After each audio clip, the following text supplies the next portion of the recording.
உள்ளவருக்கு கொடுக்கப்படும், அவர் நிறைவாக பெறுவர்.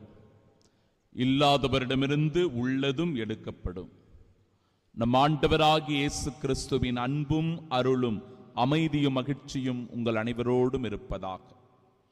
அன்பிற்கு பிரியமுள்ள சகோதர சகோதரிகளே, இன்றைய நாளினுடைய இறைவார்த்தை பகுதி இரண்டு பிரிவாக மக்களை பிரித்து இறை ஆசீர்வாதத்தை பெற்றுக் கொள்ளுகிறவர்கள் யார், இறை ஆசீர்வாதத்தை இழந்து விடுகிறவர்கள் யார் என்பதை தெளிவுபடுத்துகிறது. இறை ஆசீர்வாதத்தின் மக்கள், உங்கள் கண்களோ பேறு பெற்றவை காண்கின்றன, காதுகளும் பேறு பெற்றவை கேட்கின்றன. பல இறைவாக்கினர்களும் நேர்மையாளர்களும் நீங்கள் காண்பவற்றை காண ஆவல் கொண்டிருந்தார்கள், ஆனால் அவர்கள் காணவில்லை. நீங்கள் கேட்பவற்றை கேட்க விரும்பினார்கள், கேட்கவில்லை. நீங்கள் பேறு பெற்றவர்கள் என்று சொல்லி, ஆண்டவருடைய வார்த்தையை யார் கேட்கிறார்களோ, ஆண்டவருடைய வார்த்தையின்படி யார் நடக்கிறார்களோ, அந்த இறை வார்த்தையை தங்களுடைய வாழ்வில் ஏற்று கடைபிடிக்கிறார்களோ, அவர்கள் எல்லோரும் பேறு பெற்றவர்களாக இறை வார்த்தை அடையாளப்படுத்துகிறது. அதே நிலையில் ஆசீர்வாதத்தை இழக்கின்ற மக்களும் இருக்கிறார்கள். யார் அவர்கள்? அவர்களின் நெஞ்சம் கொழுத்து போய்விட்டது, காதும் மந்தமாகிவிட்டது, கண்களும் காணாமல், காதால் கேட்காமல், உள்ளத்தால் உணராமல், மனம் மாறாமல் இருக்கிறார்கள். இப்பேற்பட்ட கல் நெஞ்சம் படைத்தவர்கள், தான் என்கிற அகம்பாவம் உடையவர்கள், அகங்காரம் உடையவர்கள், கடவுளையோ அவருடைய பிரசன்னத்தையோ பொருட்படுத்தாதவர்கள். பிரியமானவர்களே, இதனால் நமக்கு வருகின்ற கேடு என்ன? உள்ளவருக்கு கொடுக்கப்படும், அவர் நிறைவாக பெறுவார். இல்லாதவரிடமிருந்து உள்ளதும் எடுக்கப்படும். ஏனெனில் அவர்கள் கண்கள் காண்பதில்லை, கேட்டும் அவர்களுடைய கேட்பதில்லை, அவர்கள் புரிந்து கொள்வதும் இல்லை. அவர்கள் எல்லோரும் குற்றவாளிகளாயினர். தீமையே அவர்களுக்கு வந்து சேர்ந்தது. செழிப்பான நாட்டில் உள்ள கனிகளையும் நலன்களையும் நுகருமாறு அவர்களை நான் அழைத்து வந்தேன். ஆனால் அவர்களோ தீட்டுப்படுத்தினார்கள், அருவருப்புக்கு உள்ளாக்கினார்கள். பாருங்க, இரண்டு காரணங்களால் அவர்கள் ஆண்டவருடைய அன்பை புறக்கணித்தார்கள். ஆண்டவருடைய ஆசீர் அவர்களிடமிருந்து விலகிச் செல்கிறது. ரெண்டு காரணம். முதலாவது காரணம், அவர்களுடைய தீச்செயலில் ஒன்று, பொங்கி வழிந்தோடும் நீரூற்றாகிய என்னை புறக்கணித்தீர்கள் என்கிறார் ஆண்டவர்.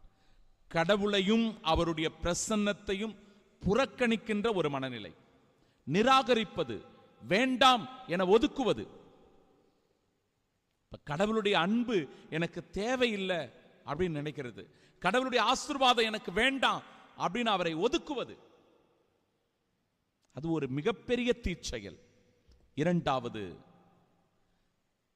தண்ணீர் தேங்காத உடைந்த குட்டைகளை தங்களுக்கென்று குடைந்து கொண்டார்கள். எங்களுக்கு நாங்களே எல்லாவற்றையும் பார்த்துக் கொள்வோம், எங்களுக்கு யாரும் தேவையில்லை, யாருடைய உதவியும் யாருடைய தயவும் எங்களுக்கு தேவையில்லை. சில பேர்லாம் சொல்லுவாங்க இல்லையா, பணம் இருந்தா, பதவி இருந்தா, அதிகாரம் இருந்தா எங்களுக்கு யாருடைய தயவும் தேவையில்லை, யாருடைய உதவியும் தேவையில்லை, எங்களுக்கு எல்லாமே இருக்கிறது. அப்படிப்பட்ட ஒரு மனநிலை. ஆம் அன்பிற்குரியவர்களே, நாம் எப்படி ஆசீர்வாதத்தை இழக்கிறோம் என்பதை நாம் தேர்ந்து தெளிய வேண்டும். இந்த மறைவுரை என்பது அதனை மையப்படுத்தியதாக இருக்கிறது. எப்படி நம்ம வாழ்க்கையில் சில நேரங்களில் கடவுளுடைய ஆசீர்வாதத்தை இழந்துடுறோம்? முதலாவது காரணம் கீழ்ப்படியாமை. கீழ்ப்படியாமை.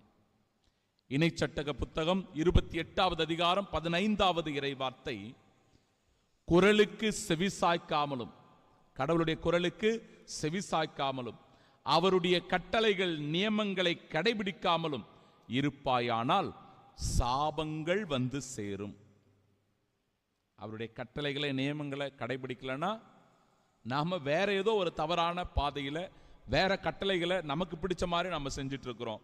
அதனால் வருவது ஆசீர்வாதம் அல்ல, சாபம் என்பதை தெளிவுபடுத்துகிறார். இணைச்சட்டக புத்தகம் 8வது அதிகாரம் 11 மற்றும் 17வது இறைவார்த்தை. பெருமை பேசுவது கடவுளுடைய ஆசீர்வாதத்தை இழப்பதற்கான ஒரு காரணம். என் ஆற்றலினாலும் என் கையின் வலிமையாலும் இந்த செல்வத்தை நான் சம்பாதித்தேன் என்று உள்ளத்தில் எண்ணாதபடி கவனமாயிரு. இது ஏன் உழைப்பு, நான் சம்பாதிச்சது, நான் சேர்த்து வச்சது அப்படின்னு சொல்லி நாம பெருமைப்பட்டோம் அப்படின்னா நாம் அந்த இறை அருளை, ஆசீர்வாதத்தை இழந்து விடுகிறோம். கவனமா இருக்கணும். 3வது, பாவத்தோடு வாழ்வதால் ஆண்டவருடைய ஆசீர்வாதத்தை இழந்துடுறோம். எசாயா புத்தகம் 59:1-2 இறைவார்த்தைகள் சொல்லுகிறது, உங்கள் குற்றங்களே உங்களுக்கும் கடவுளுக்கும் இடையே பிரிவை உண்டாக்கின, உங்கள் பாவங்களே அவர் உங்களுக்கு செவிசாய்க்காதபடி அவரது முகத்தை உங்களுக்கு மறைத்தன. அற்புதமான ஒரு வார்த்தை. நம்முடைய குற்றங்கள் தான் நமக்கும் கடவுளுக்கும் இடையே ஒரு பிரிவை உண்டாக்கின. நம்முடைய பாவங்கள் தான் அவருடைய முகத்தை மறைத்துக் கொண்டன. இப்படி பல காரணங்கள் இருக்கின்றன. இந்த 3 காரணங்களை மிக முக்கியமா எடுத்துக்கலாம். கீழ்ப்படியாமை, பெருமை பேசுவது, பாவத்தில் வாழ்வது. இவற்றோடு கூட நம்முடைய நம்பிக்கையின்மை. எபிரேயர் 3:19 சொல்லப்படுகிறது. பிறரை மன்னிக்காத ஒரு மனநிலை. மத்தேயு நற்செய்தி 6:15 குறிப்பிடுகிறது. கர்வமாய் இருப்பது, கர்வம் கொண்டிருப்பது. யாக்கோப்பு திருமுகம் 4:6 இறைவார்த்தை. இப்படிப்பட்ட பல காரணங்களினால் நாம் இறை ஆசீர்வாதத்தை இழக்கிறோம்.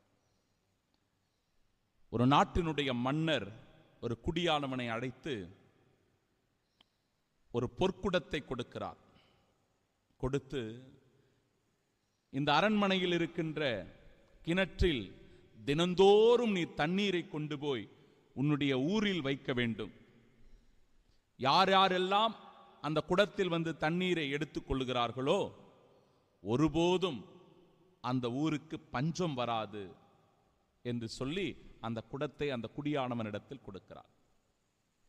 அந்த குடியானவனும் தினந்தோறும் சென்று தண்ணீரை அந்த அரண்மனை கிணற்றிலிருந்து கொண்டு வருகிறான். மக்கள் நிறைவாக செழிப்பாக வாழ்கிறார்கள், வளமையோடு இருக்கிறார்கள், எந்த பிரச்சனையும் இல்லை. காலங்கள் கடந்து போகிறது. கொஞ்சம் சோம்பேறித்தனம், நான் ஏன் தினமும் போனோம், அதான் தண்ணி கிடைக்குதே, எல்லாரும் நிம்மதியா இருக்கிறாங்களே. பிறகு பெருமை, நான் போவதனால தான் இதெல்லாம் நடக்குது அப்படின்னு சொல்லி பெருமைப்பட ஆரம்பித்தான். இதனால்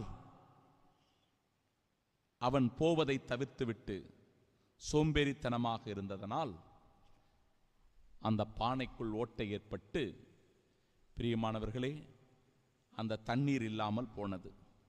அந்த ஊருக்கு வறட்சி ஏற்பட்டது.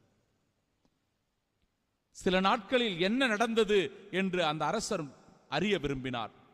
அந்த குடியானவனை அழைத்து, என்னப்பா பிரச்சனை, ஏன் அந்த ஊர்ல தண்ணி இல்லாம இருக்குது கேட்டார். இவன், நான் சரியாக வருவதில்லை, தண்ணீர் எடுப்பதில்லை என்று சொன்னவுடனே அந்த அரசன் சொன்னானா, ஏம்பா, குடம் என்னுடையது, தண்ணீர் என்னுடையது, என்னிடம் வந்தால் உனக்கு தண்ணீர் கிடைக்கப் போகிறது, ஏன் நீ இவ்வளவு நாள் வராமல் சோம்பேறித்தனமாக அகங்காரத்தோடு இருந்தாய் என்று சொன்னாராம். பிரியமானவர்களே, இந்த வாழ்க்கை கடவுள் நமக்கு கொடுத்தது, இந்த உயிர் அவர் நமக்கு கொடுத்தது.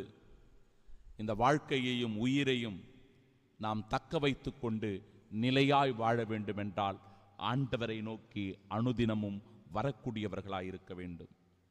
ஏனெனில் ஜீவ தண்ணீர் அவரிடமே உண்டு, ஜீவ ஊற்று அவரிடமே உண்டு என்று சொல்லி இன்றைய நாளினுடைய பதிலுரை பாடல் தெளிவுபடுத்துகிறது. அந்த ஜீவ தண்ணீரை பருகும் போதெல்லாம் நிலை வாழ்வை பெற்றுக்கொள்கிறோம் என்கிற உறுதியான நம்பிக்கையோடு ஆசீர்வாதத்தின் மக்களாய் இந்த நாளில் வாழ்வோம். ஆமீன்.